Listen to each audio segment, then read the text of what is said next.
Hello, booktube. I'm Scott. I'm Nelle. We are Gunpowder, Fiction, and Plot. And I should not stomp my foot because Yeah, it does that. it does that. Yeah, it's not cool. Anyway, today we're going to review Mouse by Art Spiegelman.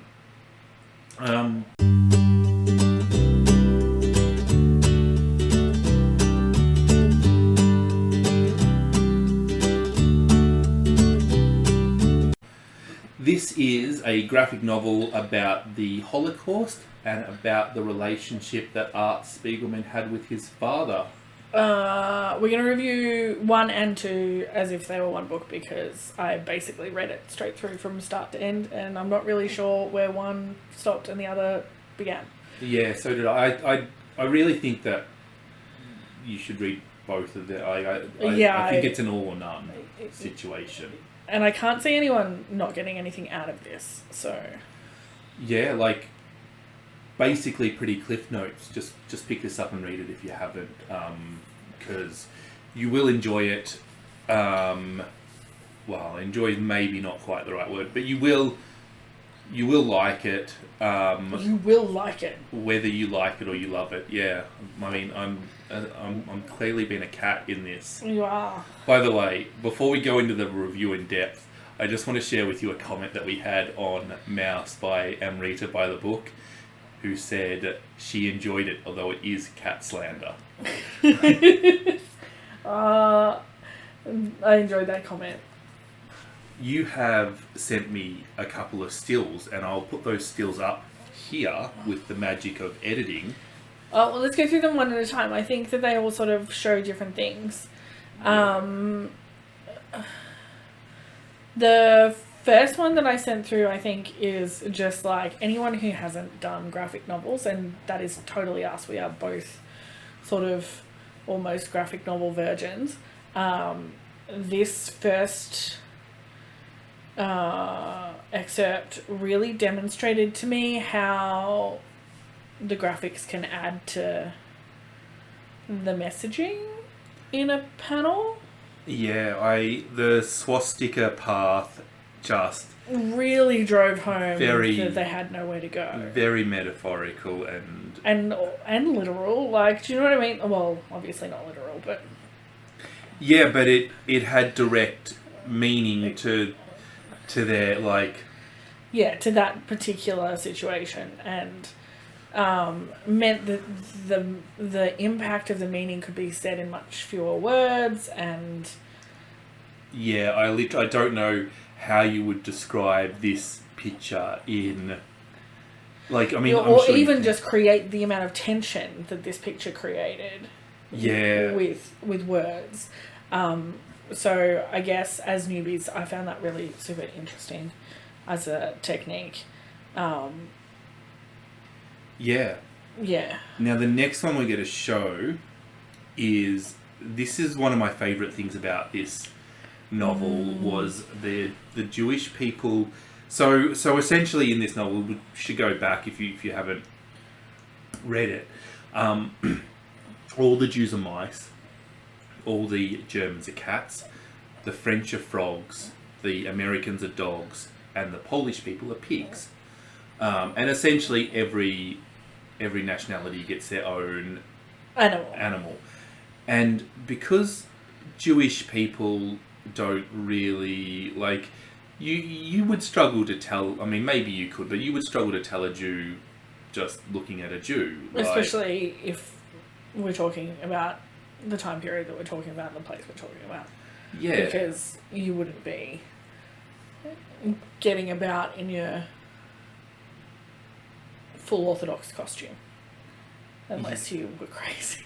I mean, I guess.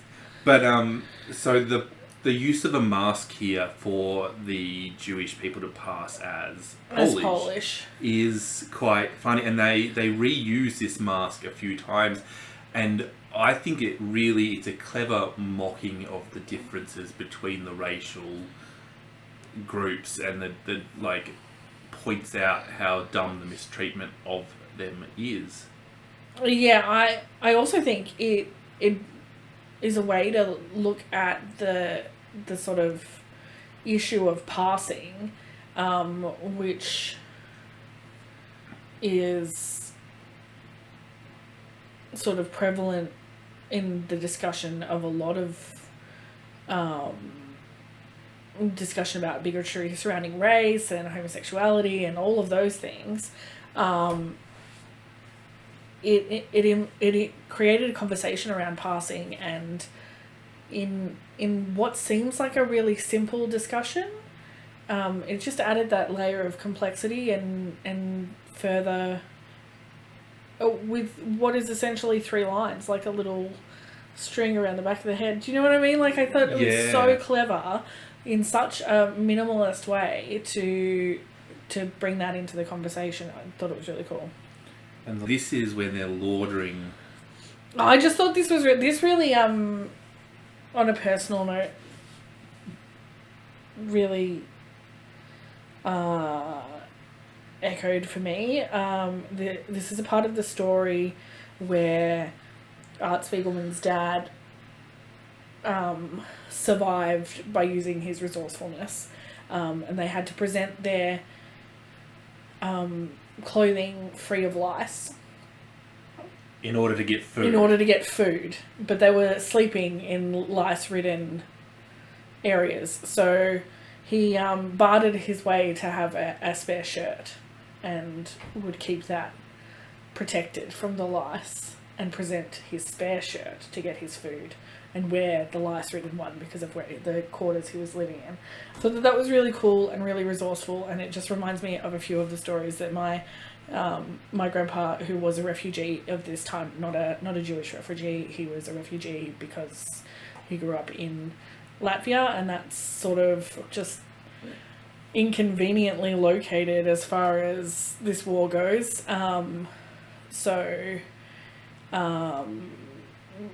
He ended up in a POW camp, but not a Nazi POW camp, and he used to trade polished brass with the local farmers and pretend it was gold because he was a liar. But that's how he got through. So it's all about resourcefulness, and it really the quick-wittedness and the ability to come up with creative uses for things, and that's a really common thread for me in survivors' stories from this sort of time period, and it gave me memories.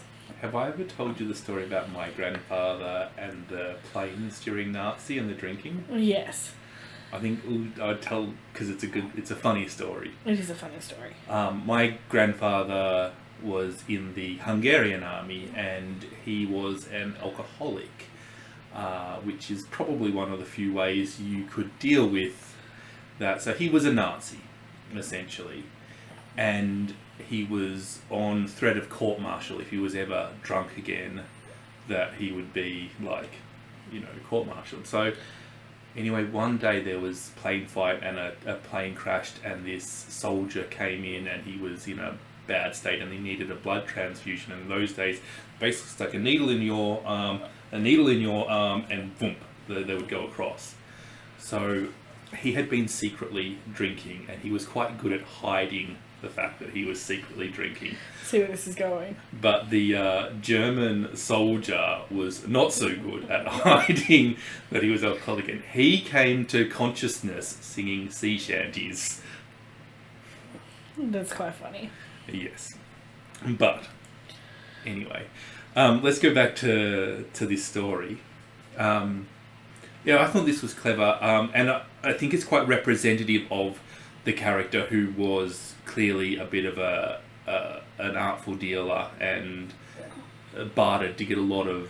And not just bartered, but like negotiated what kind of work he did and that sort of thing. And a lot of survival stories that I've read of the Holocaust have an element of sort of being conscious of their surroundings and trying to negotiate into the safest place they possibly could. And I don't know if that increased your odds of survival, but it certainly seems to be quite a common thread. Yeah.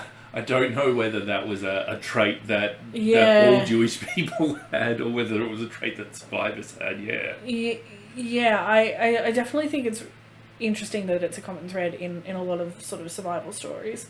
The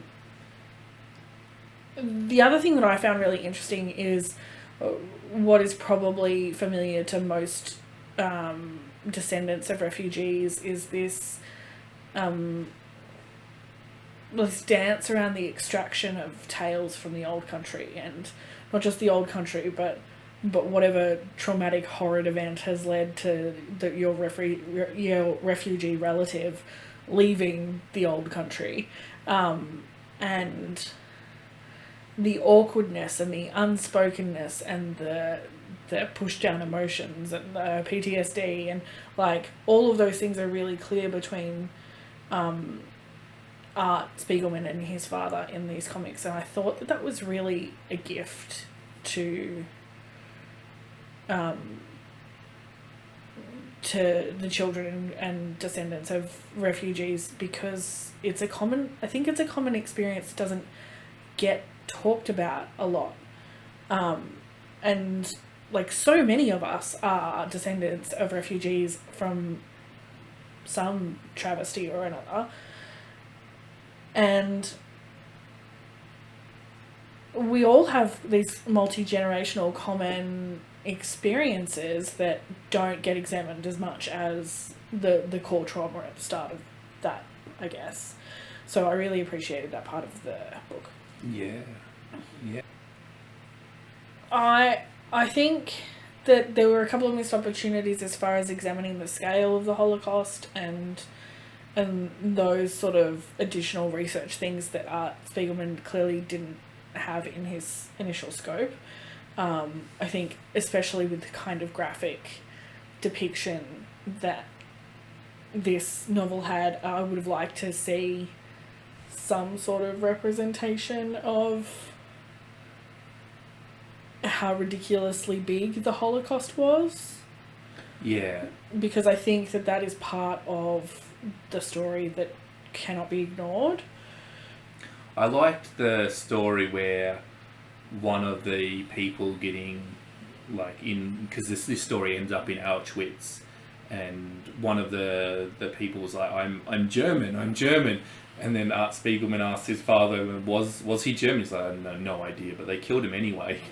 And I thought that was so metaphorical and so good, and it really probably goes back to the mask thing about how dumb this racism was. Yeah, and how overarching, and because it wasn't just Jewish people that got exterminated, it was also gypsies and homosexuals and black people and anyone who really Hitler didn't want to deal with. So speaking of black people, what did you think of the scene towards the very end where they pick up a hitchhiker and...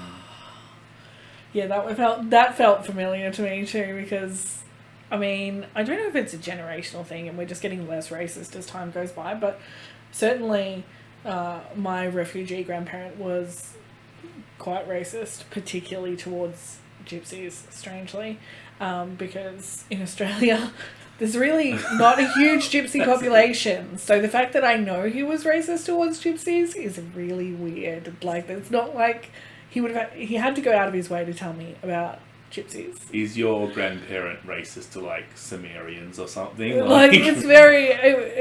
It's not a day-to-day contact thing. So that was strange. But definitely rang true. But I also felt that in my personal experience that a lot of his experiences were bedded down in this system of justification that required bigotry, because he was 15 when he made some choices and he dug trenches for the Nazis.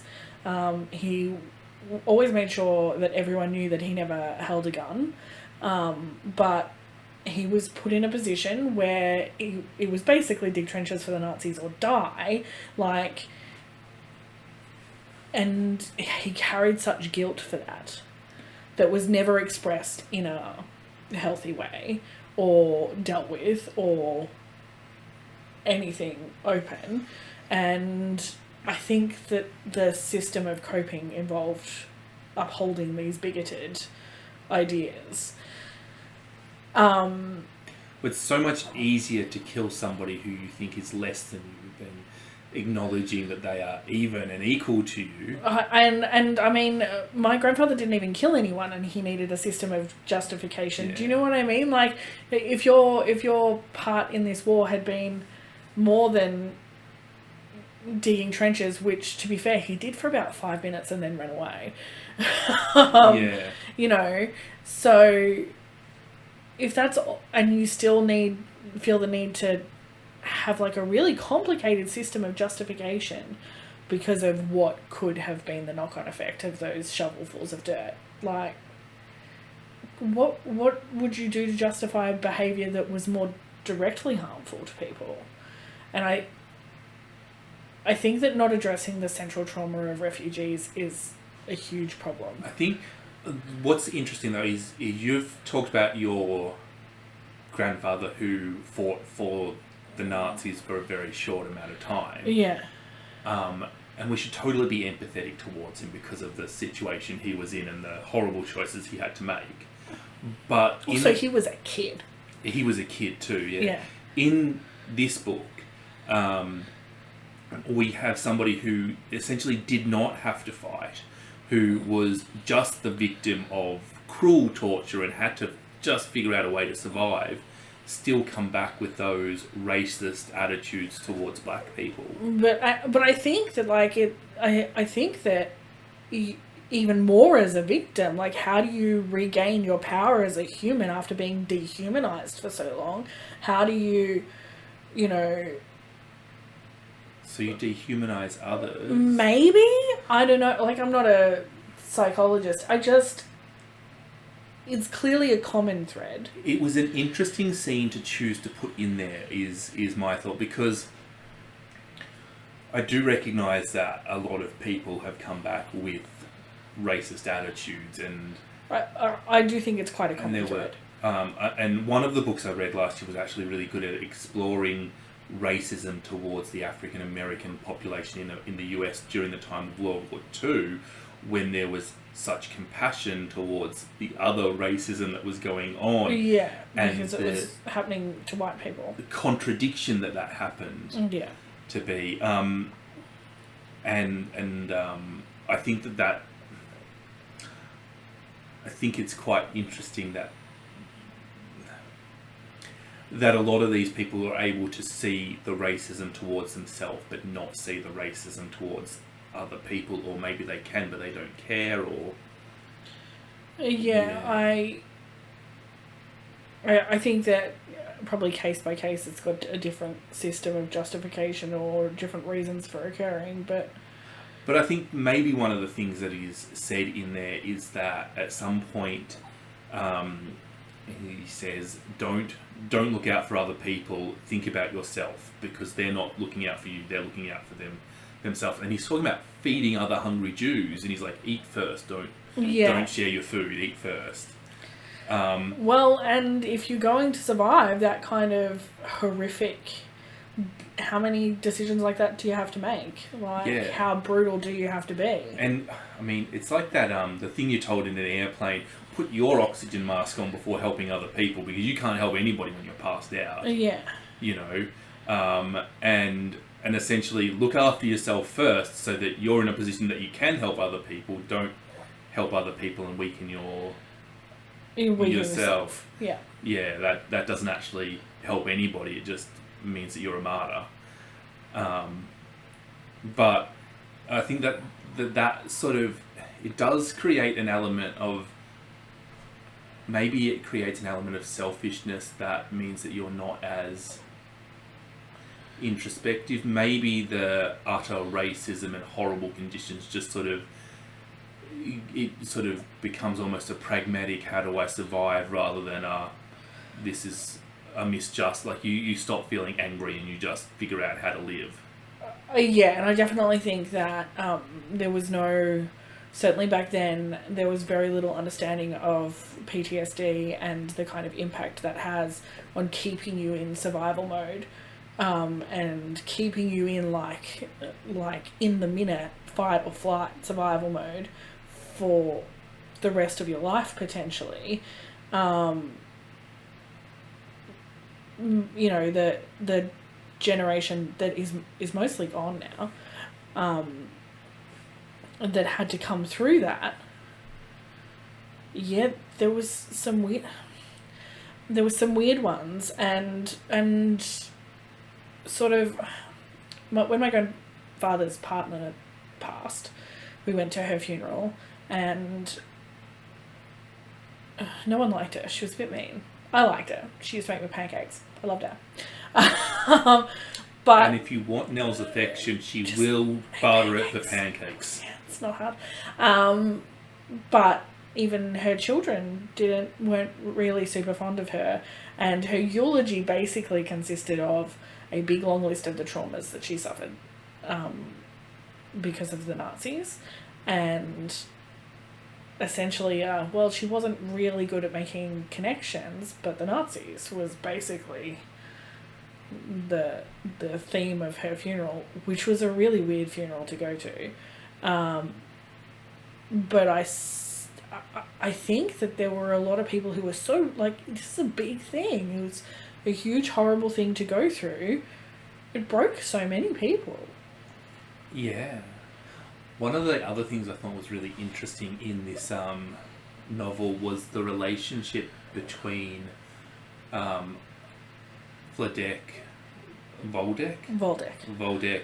and Marla, his second wife. Yes. And look, a lot of it was quite humorous.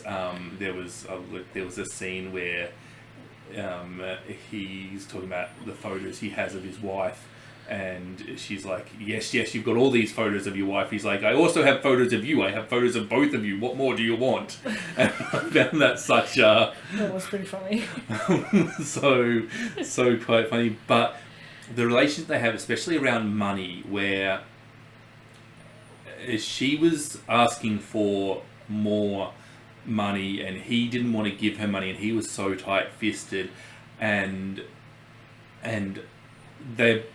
It didn't, to me, it didn't seem like either of them came out positive in that conversation. They were just both unbudging and incapable of negotiating or resolving an issue. And I think they were both in the wrong, and they're like, yeah. I also found it interesting, the scene where he tries to return half-eaten groceries. I quite liked that scene. That was super familiar to me too. Yeah. And I do wonder how much hoarding and like being frugal, and my grandpa used to like go around and collect things off people's hard rubbish and then like rebuild them into new creations. He was I had my first 10 bicycles, I think, were made out of scraps of... One of them had wheels from an old school pram, like... You had 10 bicycles? I did, I never learned to ride, because they were embarrassing. Yeah. Because they had things like... pram wheels on them. Pram wheels on them, like they were weird looking Frankensteins that he built out of scraps from hard rubbish. Frankenbikes. I had lots of Frankenbikes. They were always like random colours and that didn't match, and the wheels were not from the same bike, and embarrassing. Yeah. And I think that's a common thread too.